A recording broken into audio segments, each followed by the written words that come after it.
এবার আইপিএলে তাসকিন আহমেদ ও মুস্তাফিজুর রহমানের অংশগ্রহণ নিয়ে আলোচনা তুঙ্গে। তাসকিন লখনৌ সুপার জায়ান্টের সঙ্গে যুক্ত হচ্ছেন, আর কাটার মাস্টার মুস্তাফিজুর রহমান যাচ্ছেন শাহরুখ খানের কলকাতা নাইট রাইডার্সে।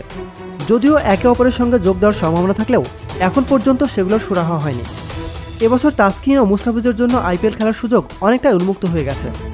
চ্যাম্পিয়ন্স ট্রফি ও অন্যান্য টুর্নামেন্টে কিছু পেশারের ইনজুরির কারণে বাংলাদেশি ক্রিকেটারদের আইপিএলে খেলার সুযোগ অনেকটাই বেড়েছে।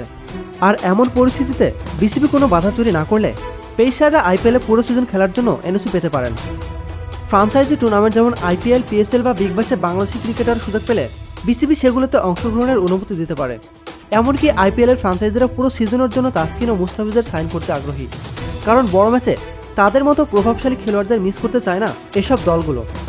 গত সিজনেও দেখা গেছে মুস্তাফিজ চেন্নাই সুপার কিংসের হয়ে 14 উইকেট নিয়ে দারুণ পারফর্ম করছিলেন, তবে তাকে দেশে ফিরে জিম্বাবুয়ের সঙ্গে খেলার জন্য ফিরে আসতে হয়েছিল। বিভিন্ন সূত্র জানা গেছে তাসকিন ও মুস্তাফিজের এজেন্টরা এখন লখনৌ ও কলকাতার এজেন্টদের সঙ্গে আলোচনা করছেন। সবকিছু ঠিক থাকলে 2-1 দিনের মধ্যেই তাদের আইপিএল ভাগ্য সম্পর্কে জানা যাবে। তাসকিন ও মুস্তাফিজ যদিও ডিপিএলের ম্যাচগুলো খেলছেন না, তবে তারা আইপিএলের পুরো সিজনের জন্য এনওসি পেতে যাচ্ছেন। তবে বাংলাদেশের পাকিস্তান সফরের কারণে তাদের সামনে এক বড় বাধা রয়েছে। পাকিস্তান সফরে টাইগাররা ওয়ানডে ও 3টি টি-20 ম্যাচ খেলবেন।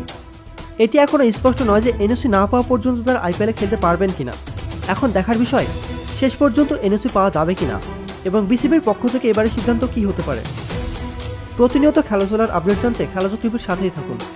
এতক্ষণ আমাদের সাথে থাকার জন্য আপনাকে জানাচ্ছি বিশেষ ধন্যবাদ।